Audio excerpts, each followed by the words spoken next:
Welcome to the Find Creative Expression podcast, conversations about art and creativity. I'm your host, Sarah Crawford, author, musician, and playwright.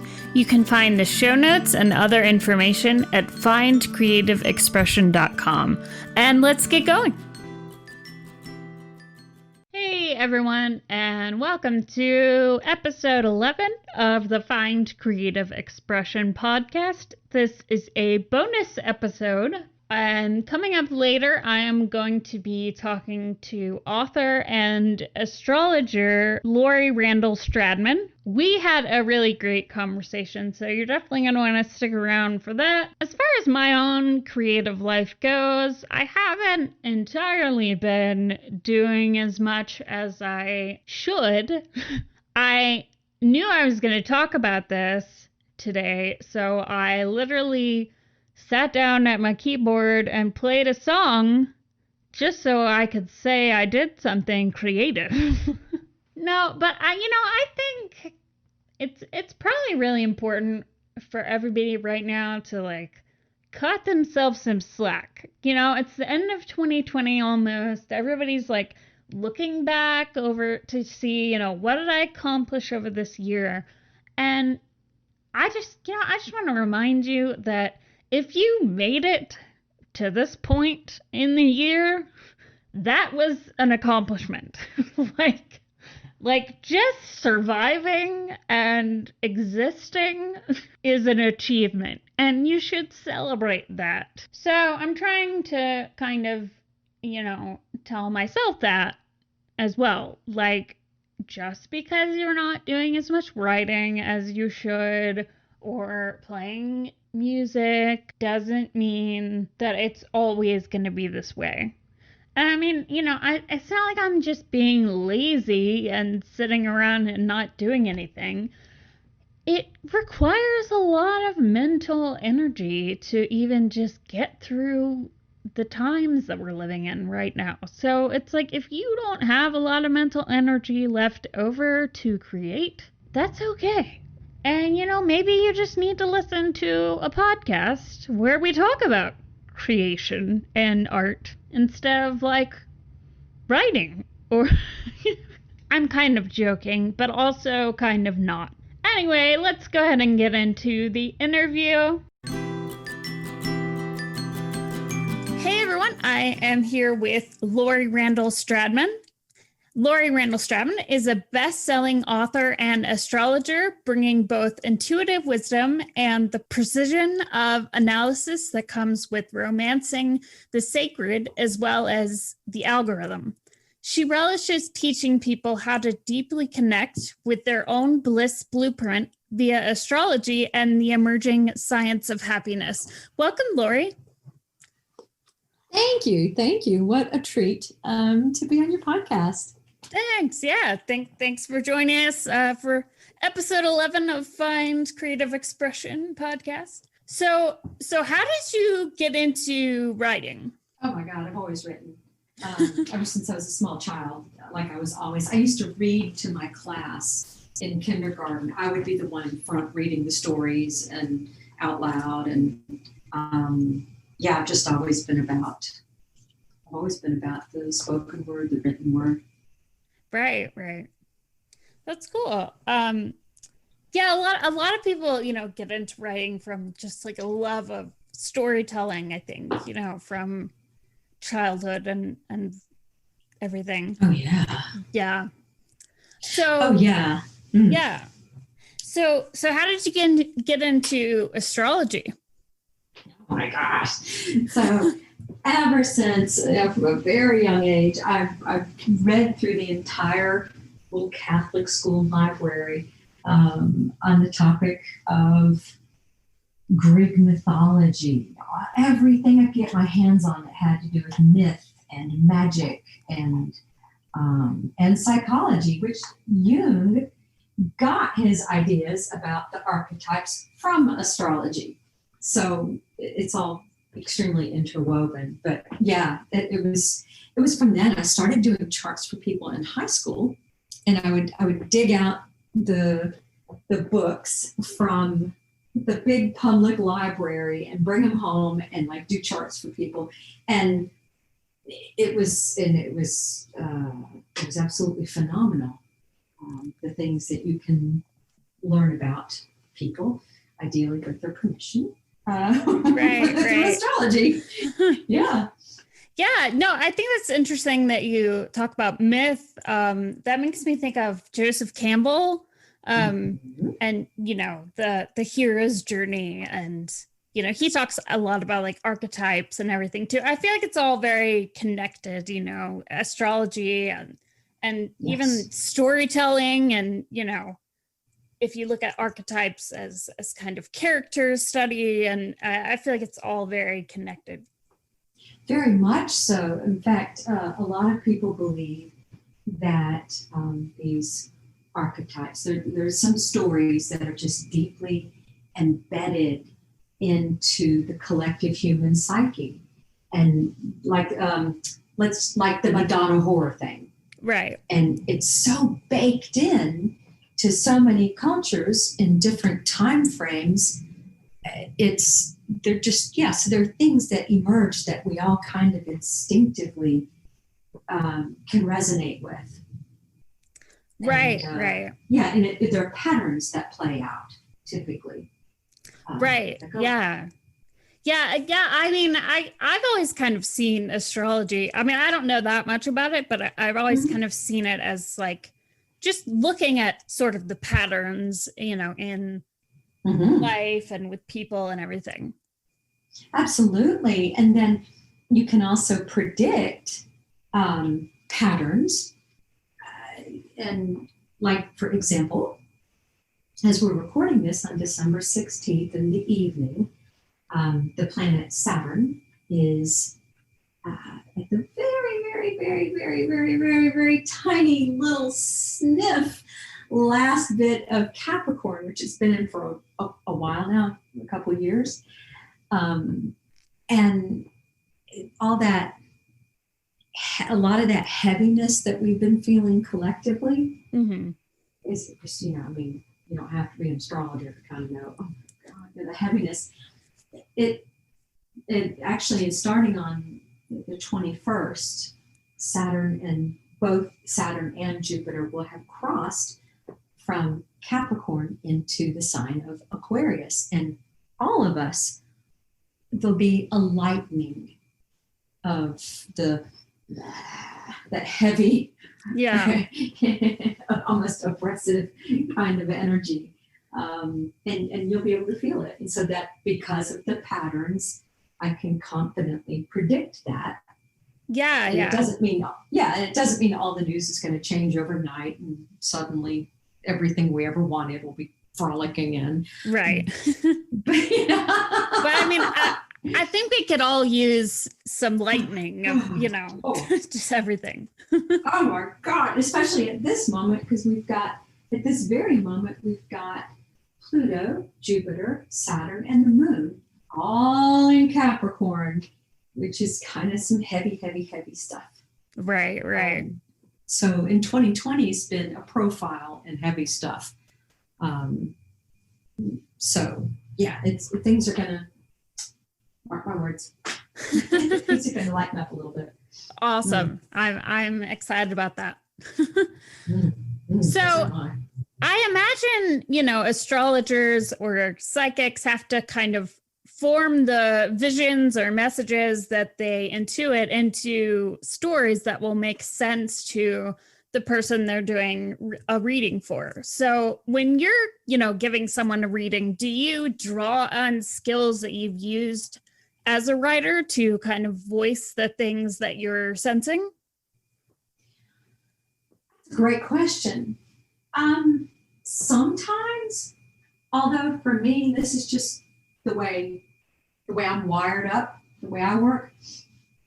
I've done thousands of intuitive readings for people, thousands. And before I ever really dove deep into astrology, I have a long background doing that. And so for me, it's more, I'll get a picture.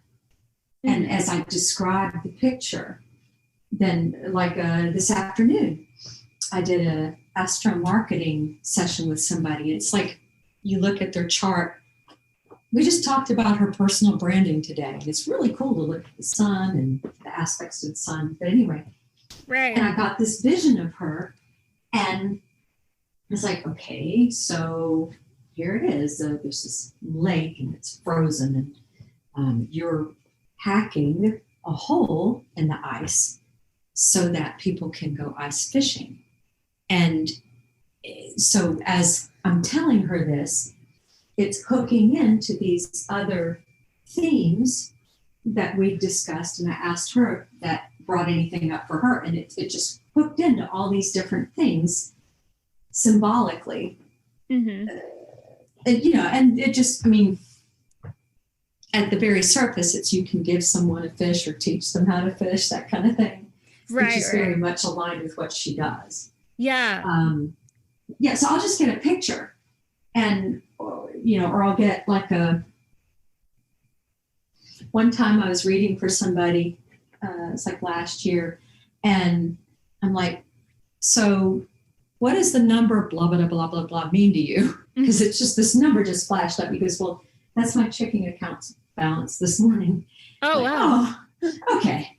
And he'd asked, it was a money question. He was coming to ask me about money and timing and travel. And so it was relevant. Mm-hmm. And so in terms of storytelling and creativity, I try very much to not embellish or create or make it. I try very much to hear from the divine for somebody and to be inspired. Right. So it can move through my creativity, but like I try to get out of the way as much as possible, if that makes any sense. Yeah, no, yeah. I mean, I definitely I think, creativity, and even, when I'm writing like a novel or something can, come very much from like a divine place or, this idea of the muse and, that in theory, like as a writer, you're hopefully just, kind of taking dictation from the muse or whatever, Yes. And it feels so right. And you follow it and you just follow that golden thread, right? Right. Yeah. Yeah, and you can definitely tell like when you're really in the flow and when it's really coming from a divine kind of place and when it's, maybe going a little tougher, To prime the pump, it's like, oh my God. They have, like compost writing, you just kind of like, are you familiar? You must be familiar with Julia Cameron's The Artist's Way. Oh, yeah. And her morning pages. Yes, the anytime pages. Yeah. So for those of you who may not know, Julia Cameron has an exercise called morning pages, and it's where you just get up the first thing in the morning before you do anything, and you just write down. Well, I think it's 3 pages of just 3 pages or 15 minutes, whichever comes first. Yeah, and of just like stream of consciousness, just like whatever's going on, and it kind of clears your mind for the day ahead, or kind of just gets out some of the subconscious stuff going on. I don't know. Yeah, I find buried treasure when I do my pages. Yeah. I haven't done morning pages in a while, but maybe that's something I should get back into because it's very helpful. Oh, it's magic. And yeah, I go in and out of it too. And every time I'm in a place that feels sticky and uncomfortable and downright vexing, when I dot pages again, it's like the flow comes back. Right. Because it's just getting expressed. Right, exactly. So, I think one of the reasons people get into astrology is that it gives meaning to the way people show up in the world and the things that happen. And, on the other hand, I think art, especially storytelling, can also do this. of course. Give things meaning. So does your understanding of astrology help you to see the meaning in a different way in the world around you, or even in stories that you're consuming? Yes. Yes, very much so. It's just cool to observe patterns. Right. Yeah. And if I ever were to write a novel, I've written 2 books, but one of them is about technology. It's online reputation management for dummies, and the For Dummies series. Yeah. And so obviously, I mean, actually there's quite a lot of storytelling in it, but it's all like, this happened to this person and here's how you can do this, with ridiculous examples to keep the reader engaged. And the 2020 guide for Astrology of Happiness, where I predicted these big shifts that we had this year. No, I didn't predict COVID, but the general picture, the general energetic pictures, yes. Right. Well, I don't think anyone could have like specifically predicted COVID, but you know. Right. I mean, it's like, okay, come on now. If they did say, if they're saying they did, whatever. You got to document that. But yeah, it's I do find it colors it, and it's an extra. Well, it's just an extra dimension of looking at things that I find very, just wonderful. Right. Yeah.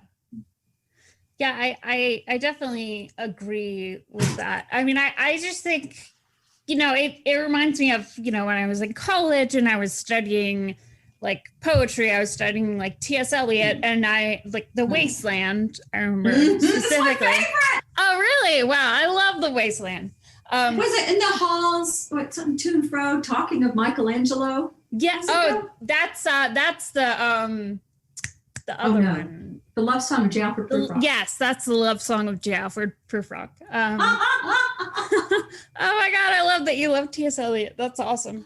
But, yeah, I do. But I just remember when we were reading The Wasteland, I, you know, went over this poem for like 2 weeks in my British poetry class. And I just like, after that, I kind of kept seeing it everywhere. Like I just, you know, like you just keep seeing, you know, things that remind you of certain lines or images or, you know, things like that. So I kind of think everything can be, you know, a pattern that you can see again and again. I think you can see that a lot in poetry or storytelling for me, you know.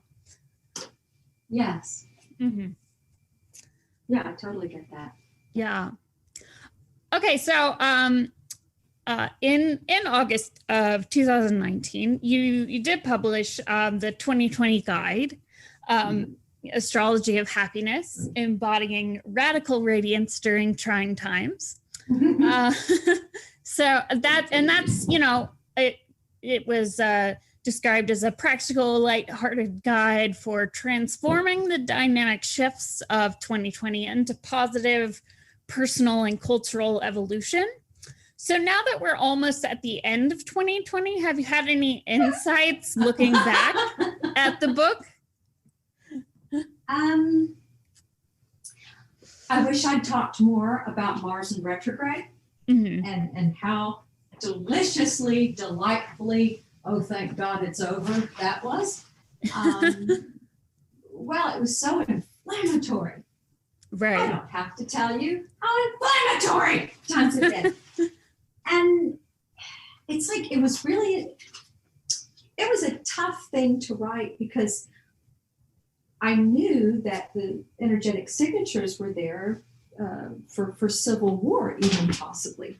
And then now, you know, just look at the news, and there are individuals, you know, carrying on about that. Right. And it's, I don't know. I wish I'd gone into deeper detail. At the time, though, I felt like I was taking this huge, ginormous flying leap into the unknown, which is a true statement. And I have a granddaughter, and she was just born as I was getting it out the door, and I just knew I had to get it out the door in August. And what publication date did you just say? August of 2019. Okay, well, that's the month she was born. Oh, I remember she's like a week old, and like I was just hammering out the rest of it so I could get it out the door because the timing was better for people to be looking at it all year long. But, right. Yeah, I wish I'd gone into more detail about Mars, that's for sure. Yeah.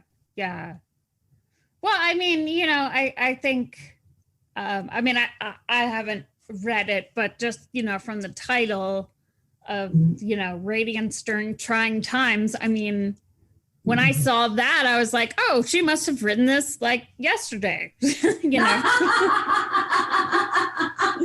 No, and it's been interesting because when 3 years ago, I was in Las Vegas during the massacre.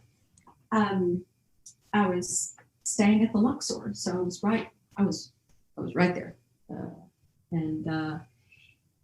Afterward, it really rocked me. And I needed to, it's like, okay, how do I find happiness again?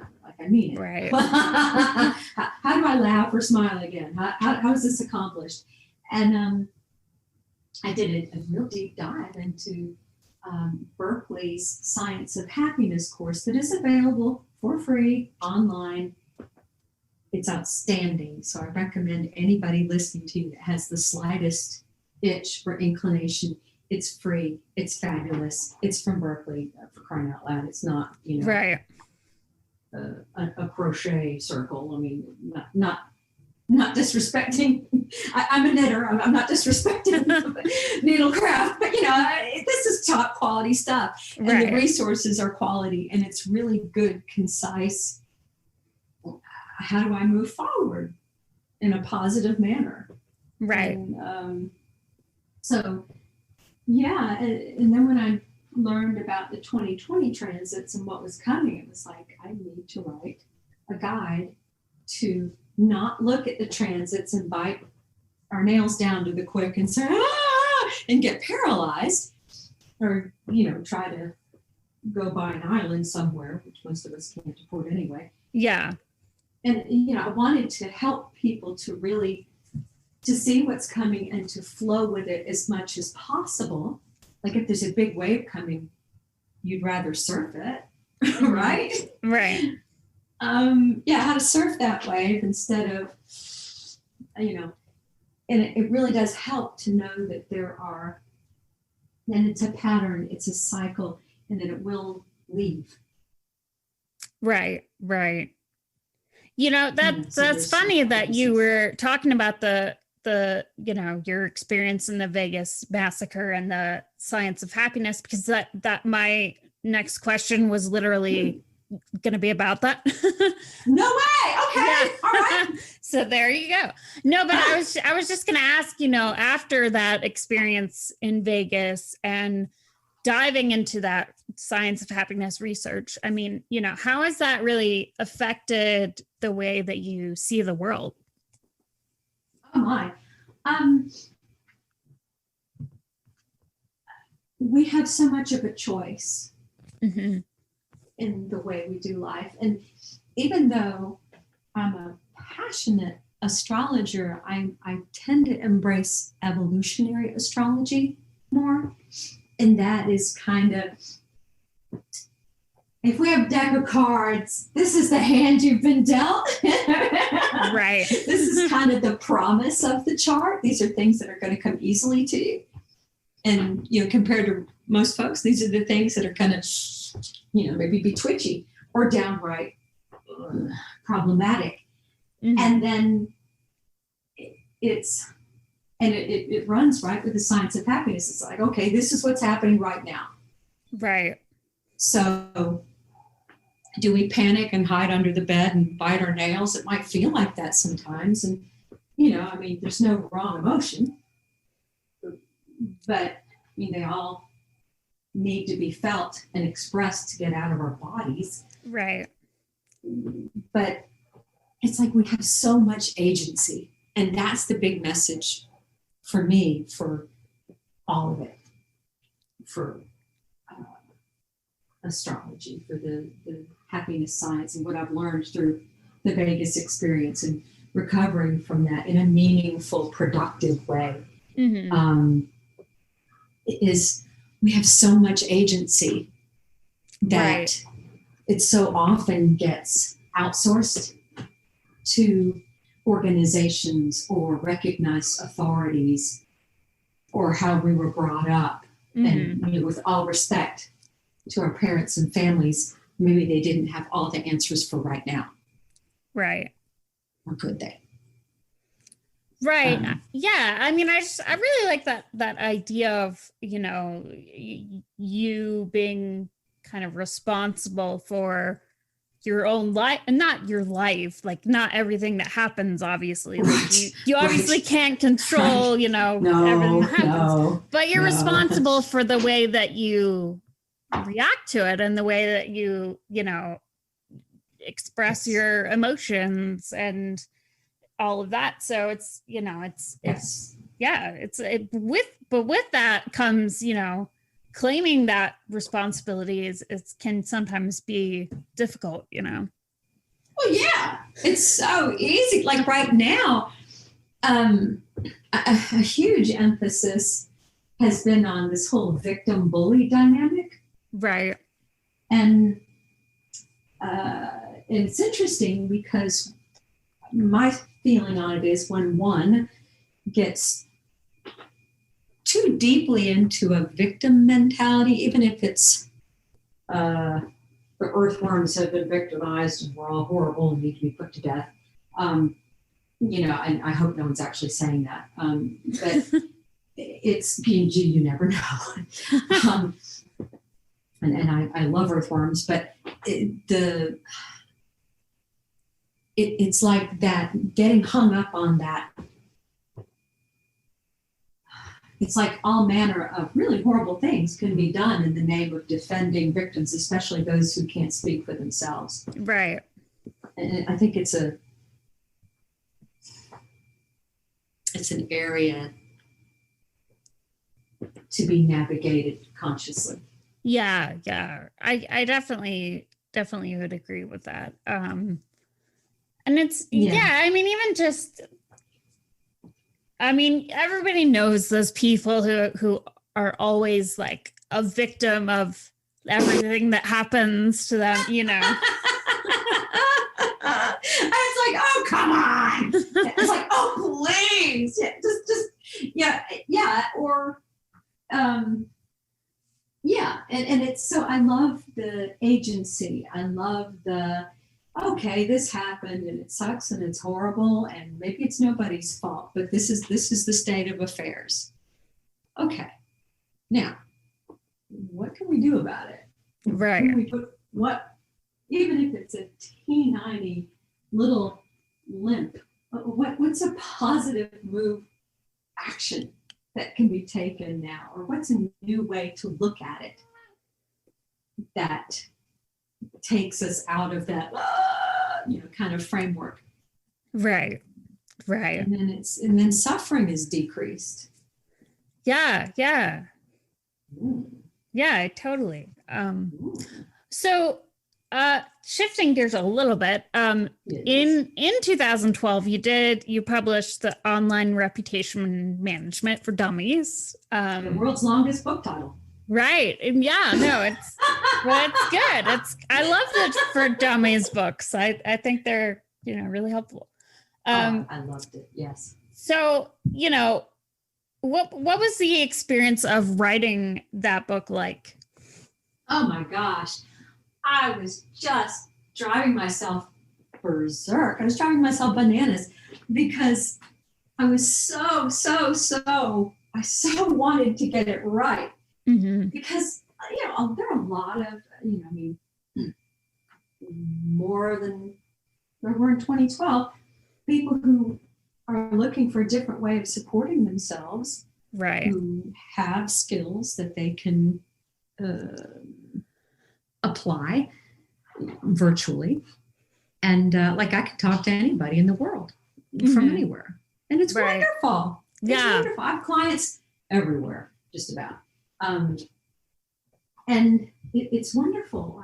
It's all, but I really, really, really wanted to get it right for people. And I felt an enormous responsibility to make sure that it really would work and that it really wouldn't empower shysters. Mm-hmm. Because I didn't want to be involved karmically in helping, a bunch of shysters to predate, be predators. It's like, how do I arrange this? So I created a scalable system for creating positive influence that won't work if there are no genuine positive people who like it. Yeah, like if there's nothing positive to say about your brand, then probably not going to work. My system won't work for it. It needs actual proof. But anyway, so the biggest thing I struggled with was trying to know every single thing to the nth degree before I started. Mm-hmm. And the best advice I could offer, if you're writing anything of a time-sensitive nature, or like a moving target, technology is a moving target. Right. Put a pin in it, and it's like, as of today, this is the state of affairs. And then do the best you can, because it's easy to keep shifting timelines and keep trying to update and drive yourself absolutely bananas if you're the kind of person who appreciates precision like I do. Yeah.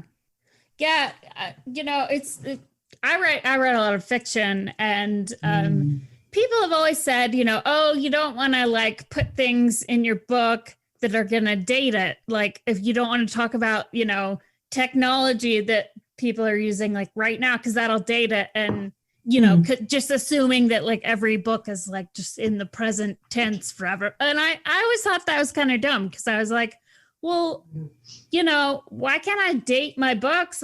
They take place at a certain date. You know what I mean? There you go. So I always kind of took that approach. Just saying, well, this book takes place in 2015, or, this, whatever. That kind of, I guess, solves that problem. So you're not just trying to be forever in the present, because you can't be forever in the present anyway, because things are changing so rapidly, just in the world, I like that. And Dickens, A Christmas Carol. Mm-hmm. We dig the details that timestamp it. Right. It wouldn't be as much fun. Right. If it took place in I don't know, Brooklyn last week. I don't know. I guess it could be all right there too, but it's just, it has that certain flavor. Yeah. I wonder if anyone was telling Dickens, well, make sure you don't date this. Make it classical. Make it probably seem vaguely this time period, this century, maybe. I don't know. I get that. Yeah, it's oh, come on. So with your background in, PR, marketing, social media, you've written for sites like Social Media Examiner and given the keynote at WizPalooza Wireless ISP conference, right? Mm-hmm. Okay. Yes. So how has that background impacted the writing that you're currently doing, or your work as an astrologer? It's definitely helped me to learn how to get to the point faster. Right. It's in journalism classes, they teach you the inverted pyramid. Deliver the punch first, and then start filling in with the details. And I don't mean that ugly, but, and the other thing that I've learned is to connect in a visceral way, to ground it as much as possible in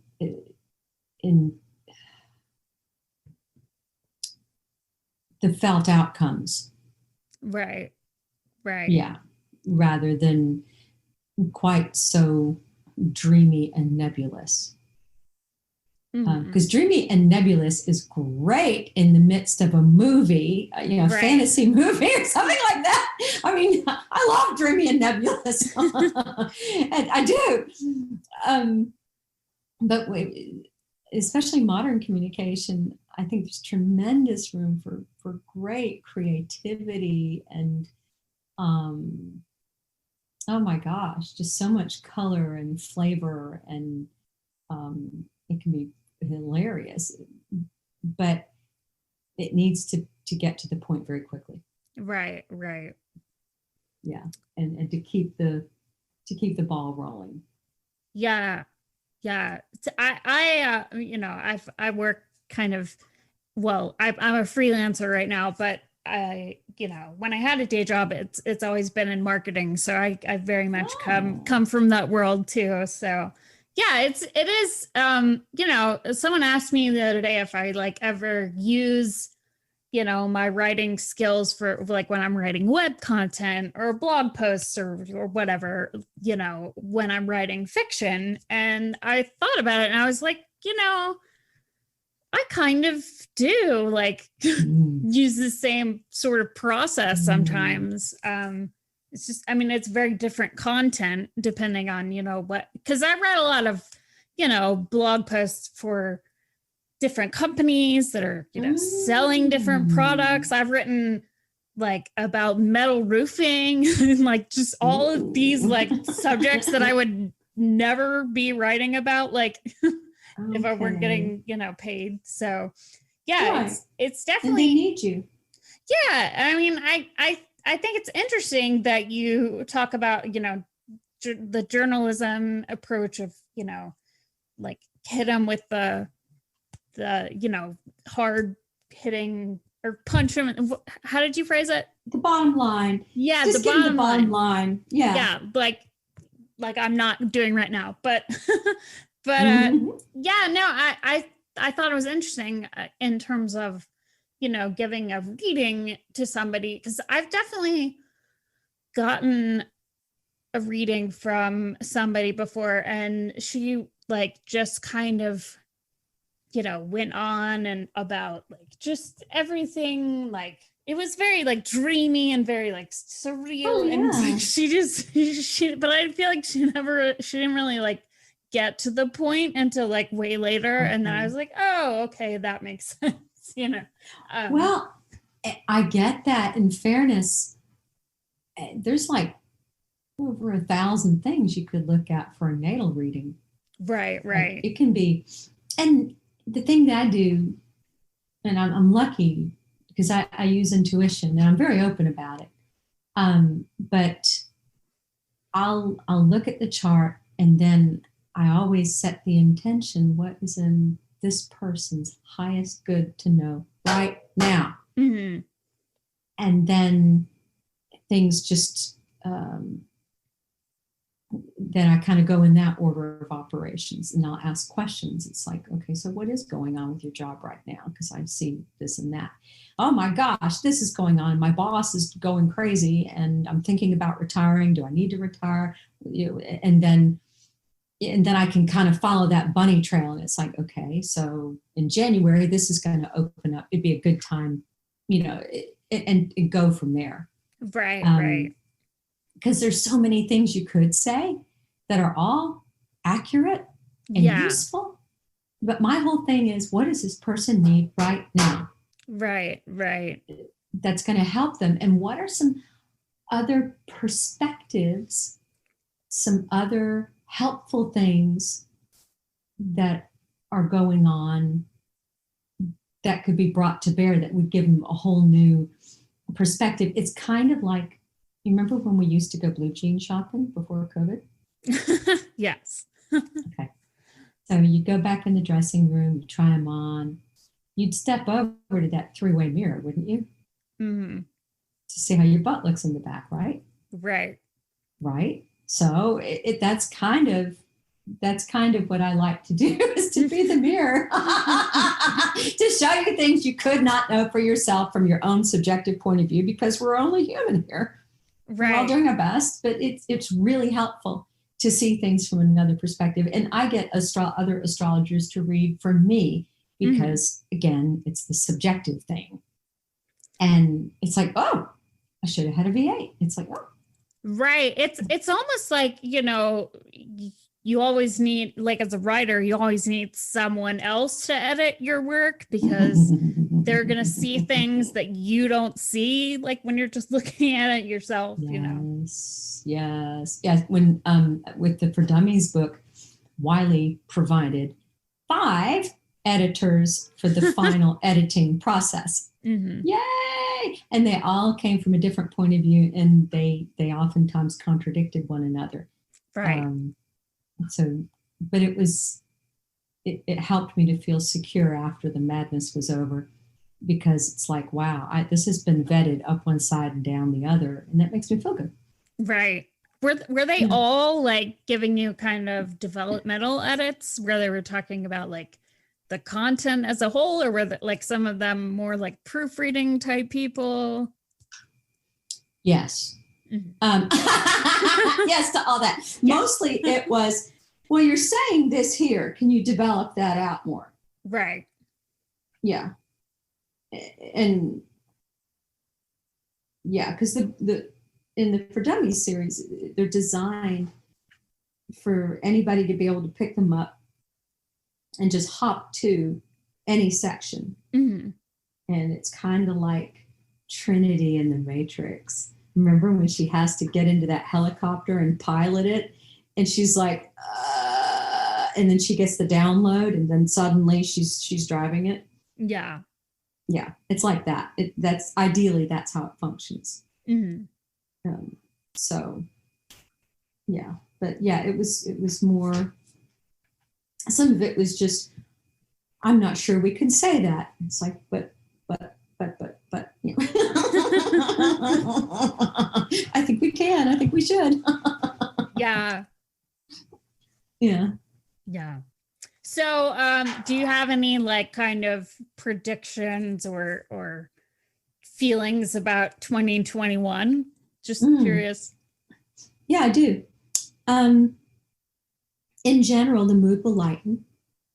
Again, it's not like all of our fondest hopes, dreams, and wishes will come prancing and frolicking into the forefront with never a challenge again. It's just all puppy dogs and rainbows. Exactly, and little kittens with little fuzzy ears, and we're getting sappy. But yeah, no prancing elves, whatever. But I predict it will lighten. It'll lighten up. And yes, there'll still be some crazy right up through the inauguration. And, so it might be good to not lean on the news articles quite so heavily. But it will start to clear. And it's kind of like 2020 has been like an incubation. It's almost like we're rebooting ourselves collectively and individually. Because I was thinking about how it's interesting. It's going to be interesting to see how everything is different after the pandemic, like if whether or not people are still working remotely, or like how businesses change, or how like events change. And I mean, it's just it's going to be interesting to see. It is, and I'll go on record here. I'll predict that. Well, you asked. I mean, later on we can all listen and kind of go, oh, so. The whole working at home thing isn't going anywhere. Working from home thing isn't going from anywhere. We're going to see that increase. And ideally, they'll be, for the next 200 years, the pattern will be us thinking more in terms of community, cooperation, than dog eat dog, hierarchical, whatever it takes to make the bottom line and screw everybody else. Mm-hmm. Yeah. Which is very much what was being examined and broken apart somewhat dismantled in 2020, especially hierarchical authoritative structures where there was deep corruption, like we saw the Epstein scandal come to light. We're talking some nasty, toxic stuff. Mm-hmm. And we'll probably still see some of that that was revealed kind of come more into public knowledge. Mm-hmm. There'll be more working from home. My sense is that probably travel might be more of a thing come summertime. Right. And we're going to see changes around money, like different kinds, like, I don't know if it'll be Bitcoin, but like different ways of working with it. Like, you know how already you just pay with your card or Venmo or whatever now? Right. And we almost don't mess with cash or change anymore. Mm-hmm. But my sense is the beginning of more of that, like alternate currencies. Right. Yeah, I think it's interesting. I've heard people kind of predict, like the Bitcoin thing, that there will be little micro payments every time, somebody like reads something you've written online, or, like views content that you've produced somehow. And like there's going to be a way for you to, for like, I guess, the internet or the system to know that you created that piece of content by some, digital stamp that you put on it. Mm-hmm. And then you get a micro payment that way. So I think that idea is very interesting. I find that interesting too. I hadn't heard that, but it seems like you could leverage blockchain technology, which is what Bitcoin's made out of, is blockchain technology. And that's where you can get those signatures that are trackable. I don't know. But right. It's really interesting. Yeah. I definitely think there's we're on probably the verge of some, digital virtual shifts, like with AI and everything, Yes, and that's very much in keeping with the age of Aquarius. And, people will quibble about when it starts and when it did start, when it's going to start, blah, blah, blah, blah, blah. But the point is, we've got two big, fat, juicy, very potent planetary influences going into Aquarius. One goes around midnight tonight. That's Saturn. And then Jupiter goes in on Saturday, and they'll be exactly conjoined at 0 degrees of Aquarius on December 21st, the winter solstice. You can see them coming together in the sky for this cosmic kiss every night. You can go out and with your bare eyes, you can see them converging on one another. Oh, wow. That's... Yeah, just get one of those cute little apps, that tells you what you're looking at up there. Mm-hmm. And I'll tell you my favorite. It has trippy music that you get to. But it's really detailed. Sky Guide. Okay, yeah. Yeah, it's on the iPhone, and you just, oh my God, you can just click the little compass point at the upper right-hand corner, and it'll orient on you where you're pointing the phone in the sky, and it'll tell you, oh, that's Jupiter. It's the such and such, and blah, blah, blah, blah, blah, blah, blah, blah, blah, blah, blah, blah. And here it's 4 moons that you can see, blah, blah, blah, blah, blah, blah.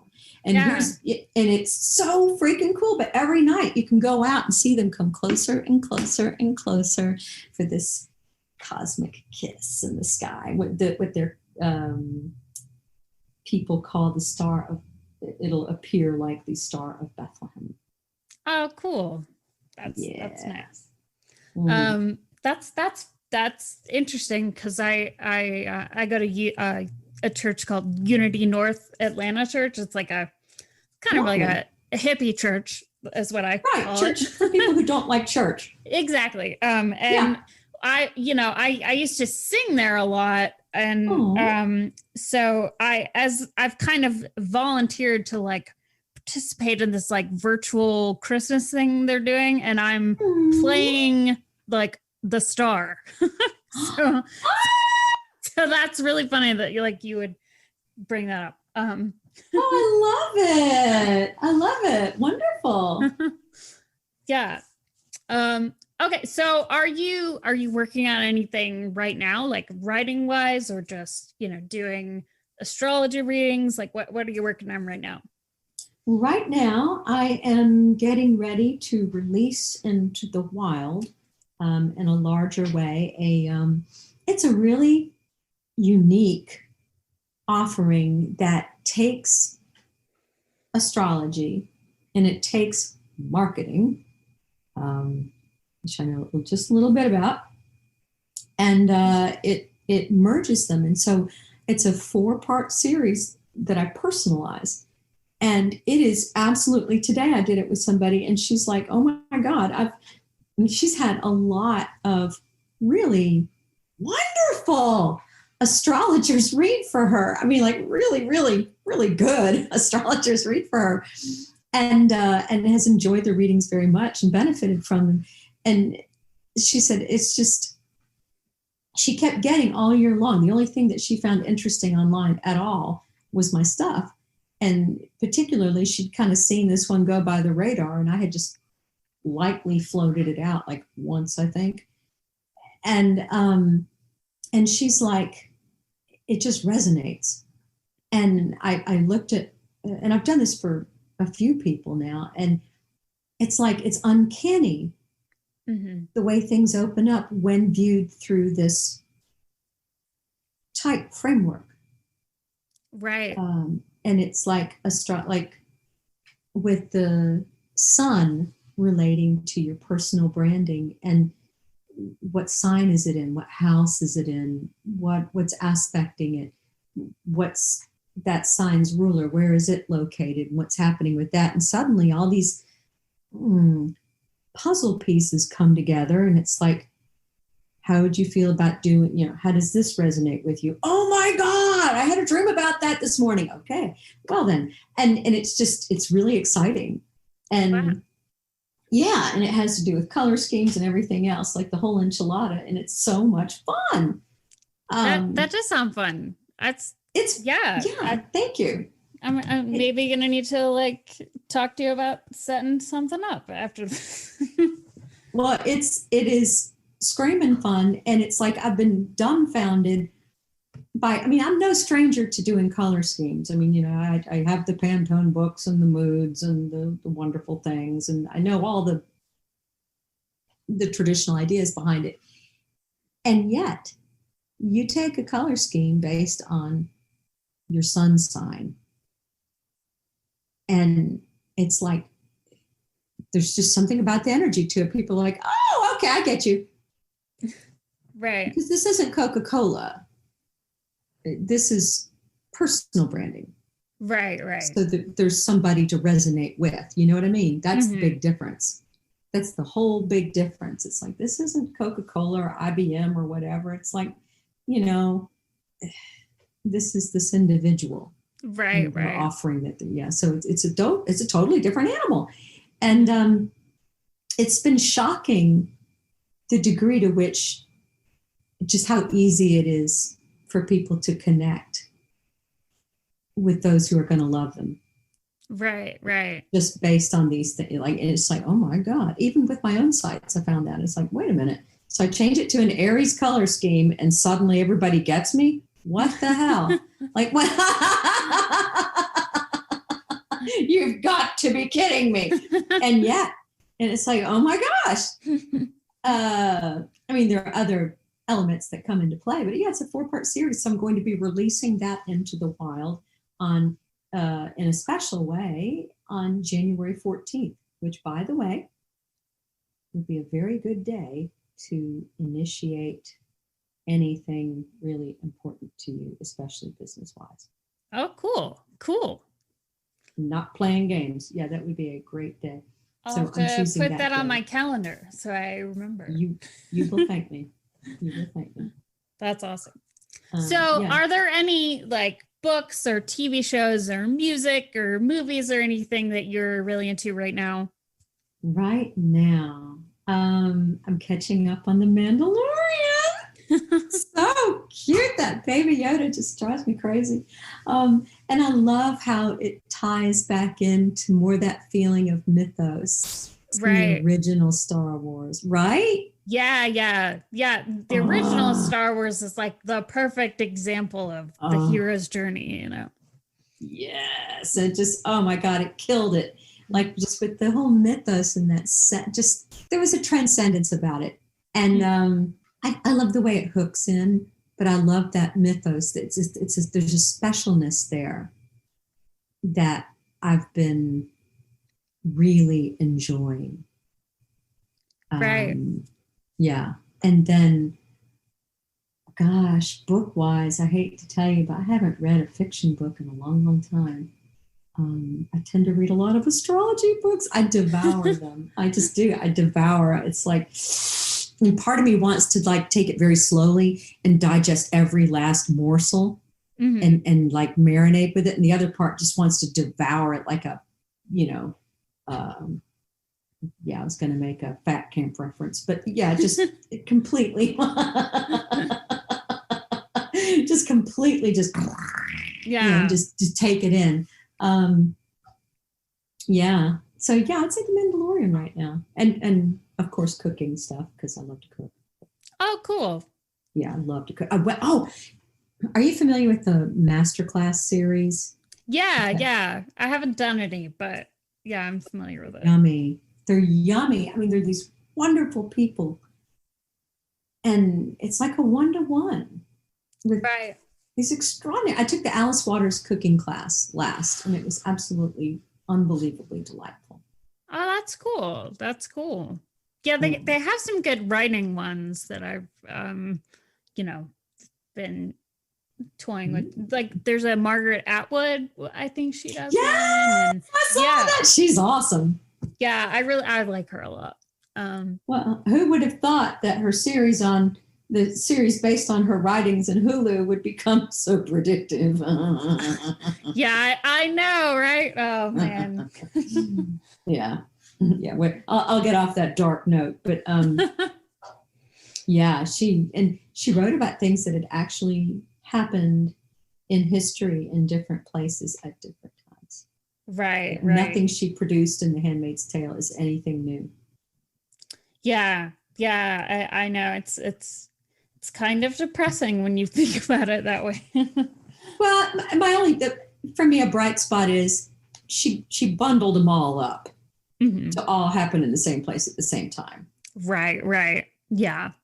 And then, I mean, if you read, the sequel that came out recently, like by the end of it, things end up in okay place. So really, yeah. That's good to hear. I won't give you any spoilers, but it's not a horribly dark ending. Oh, good. So it's not, well, kind of like the times we're in now. It's like, right. And they're going to get better. And it's like, it's not like, puppies cavorting and, eternal springtime, but it'll get better. Right. So I have a question that I ask everybody that comes on the podcast. So why do you think art is important? Oh my God. It's the human soul. Art says things we can't say that need to be said. Right. Whether it's visual or written or however it is, to me, it's like the human spirit. Like it's we need it. I mean, one thing that differentiates us from so many other creatures, we need the storytelling, we need the narrative, in whether it's told through whatever medium, artistic medium, we require it. Mm-hmm. But we would be lost without it. Yeah. Yeah.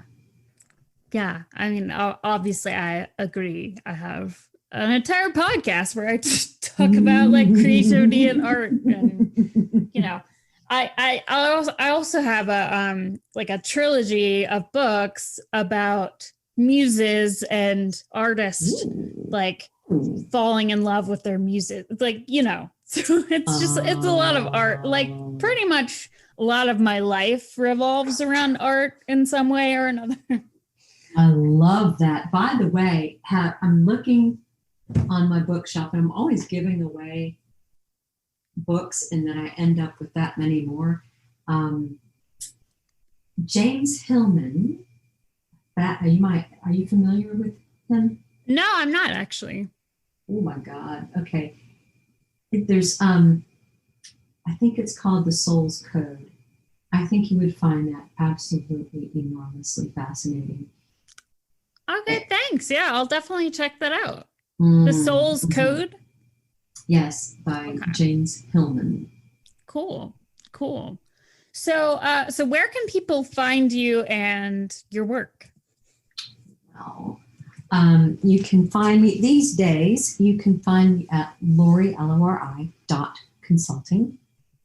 And it's the consulting instead of .com.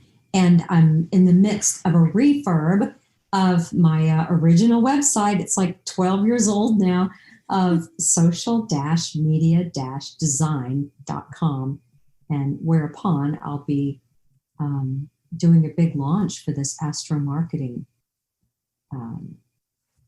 series. I'm really excited about it. Yeah. So anybody who is in business for themselves or just wants to promote themselves professionally, and you need some personal branding, some marketing. How do I position myself? How do I articulate my offerings? What do I offer that'll resonate with people in a way that just like really, really appeals to them? Because a lot of us can do any number of things, but it's like, what's going to hit a home run for me and for the people I'm helping?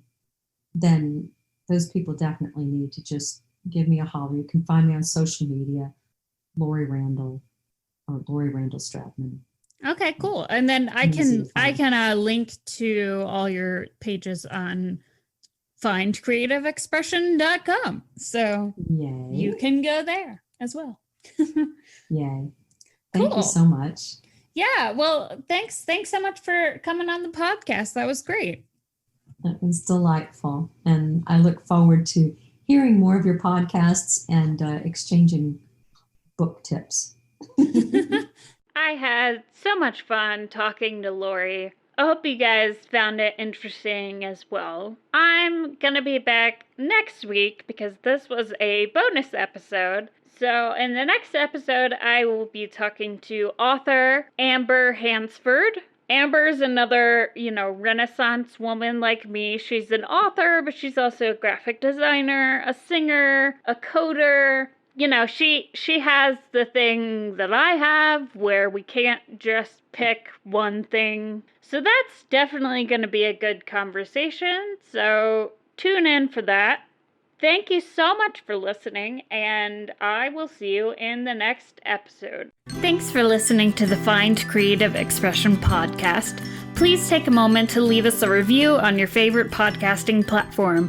You can find me on Instagram at Sarah E. Crawford or youtube.com/Sarah Crawford. Also find me on Patreon at patreon.com/Sarah Crawford to support the podcast for just $1 a month. And that's Sarah, S-A-R-A, without an H. I hope you've been inspired today, and I'll see you in 2 weeks for the next podcast.